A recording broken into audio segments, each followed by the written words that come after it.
Hello everyone, just a quick video with a few comments on things that are going on at the minute.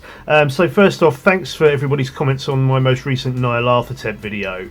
As I said in the video, that one's been a bit of a struggle to sort of get to the point where I am, and even the video itself took several days to actually edit. So I feel like I've been working on that one for a very long time, so I'm glad that people have enjoyed it.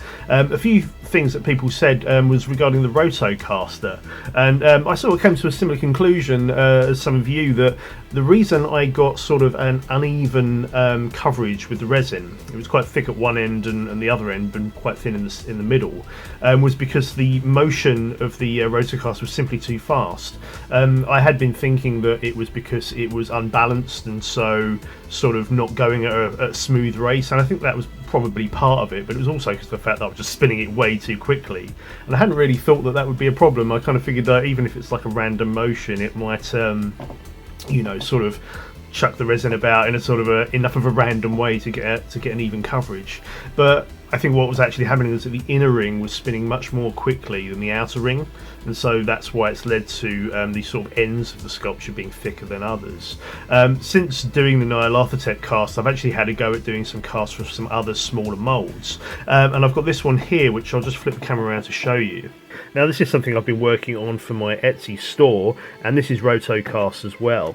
Now I don't know if you can see, when I press in there's a little bit of a give on the sides, and there's sort of a line there. So what's happened is the resin here is all quite thick, and in the middle it's quite thin. So if I'm just going to turn the light around here, I'm just going to white out the camera, but if I do that, hopefully you can see there that the top of the cast is really thick, and the bottom half as well, but the middle of the cast is very thin. So I sort of got a similar result there, and again I think it was just because I was spinning the cast on the Rotocaster a bit too fast. So obviously I need to get some mechanisms onto that and get it working so it actually rotates in a uniform way. But yeah, that was interesting that other people came to the same conclusion as that, so yeah, thanks for commenting. Something that I'm also continuing to work on is the skulls, and one comment I had on the skull video that I did for the full size skull was regarding the teeth. Now on this cast, here it is, and as you can see they're sculpted in, and you know, fair comment, the teeth aren't exactly accurate, and the reason I sort of did them this way was because I was worried about air bubbles getting trapped in the cast when I rotocast this, because these are hollow casts, so they've all been rotocast by hand, and I was worrying that if the detail in the teeth was a little bit too deep, it would start capturing air bubbles in the teeth. So they're sculpted quite flat, sort of deliberately really, just so they wouldn't have that problem, but they're not super duper accurate. So it did make me start thinking, what can I do regarding that? So what I've done is to pick up these, which are some acrylic dental teeth. And they're quite cool actually. These were like £12 I think, so maybe sort of like, I don't know, $16, something like that. But as you can see, you get a couple of sets I think, or maybe several different options anyway, of teeth that look pretty realistic really. I mean, you know, they're not super realistic, but they're close enough, and I think if you were to push these into a sculpture, I think you'd get quite a nice result. Now here's the one that I've shown you previously that I'm working on at the moment, and obviously this one doesn't have any teeth, so I don't have that problem with this one. But one of the problems I have is that the reference skull I have, which is this here, doesn't have any teeth either. Now this is a real human skull. This came from a school science department that was closing down, and a sort of a friend had it and gave it to my fiance. I've mentioned before, she's a tattoo artist, so she's always drawing skulls for her tattoos, so it's very useful to have a real skull for reference. But obviously that doesn't have any teeth either, so I've always had to rely on pictures to actually sculpt up the teeth for my sculptures. So having some dental teeth here for reference is actually really useful. Now I have actually been thinking about casting this up. Now as you can understand, my fiancée is a little bit protective of it, but she has given me permission to try and cast it. But it's an interesting proposition, because if you look into the skull here, I don't know how easily I can show you this. Let me just quickly get my phone camera lights going here.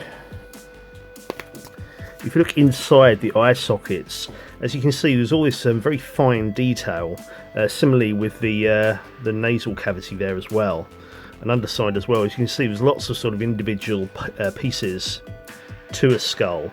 So if I were to cast this, what I would have to do is actually block up all of these holes in order to sort of present a uniform shape to make a mould of.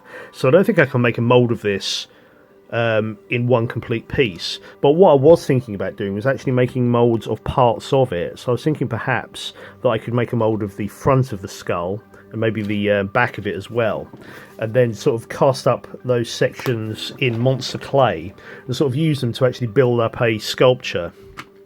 So I thought that might be quite a nice way of getting some realistic detail and some realistic texture. I can then come in with my dental teeth and actually push those into the clay to create something that would be approaching a cast of a real skull. So I thought that might be quite an interesting project to undertake and sort of try and increase the fidelity of the skulls that I have so far. So that might be something I attempt in the future, but yeah, I've got all the elements there to give that a go.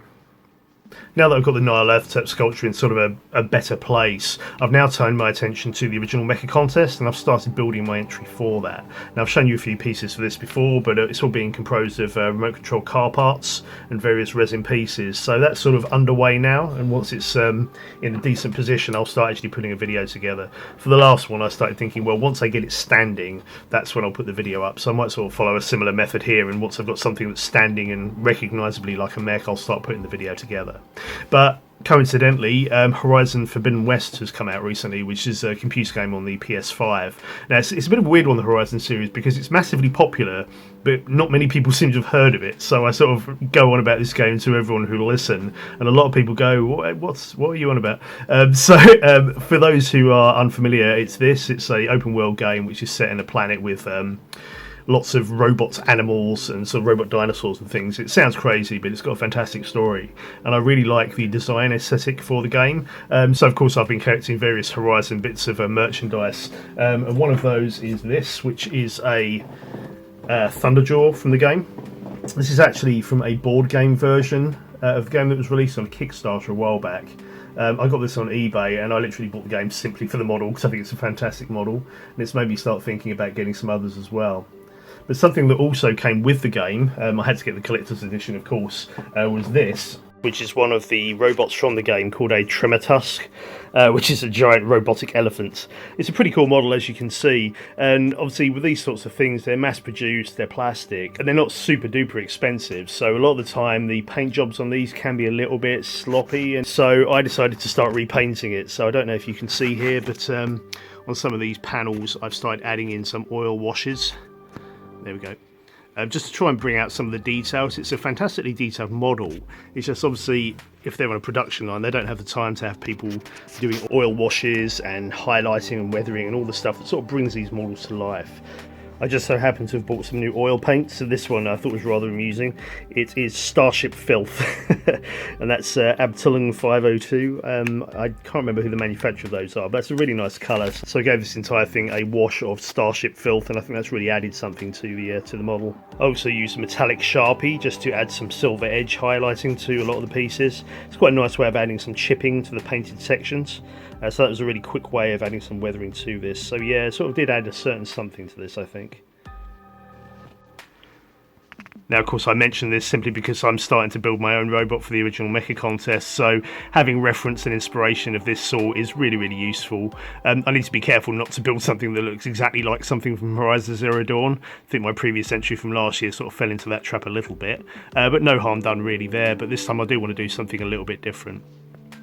And a final piece of robotic inspiration was this, which a friend of mine let me know was in Waterloo Station in London for a few days when Horizon Forbidden West was launched. This is a Claw Strider from the game, which is like a robotic velociraptor really, but pretty cool promo really. This is like a full-scale model, I think. Very, very impressive. Luckily Waterloo is only a few stops away from where I work, so I was able to pop down there on the way home and do a little bit of video. So it was really cool to see, and again, just something to give you ideas if you are thinking of building a robot or getting involved in the original Mecha Contest. And it certainly helps me focus and sort of get inspired to start building some robots. So yeah, just a quick one from me, so thanks very much for watching, and I shall see you next time.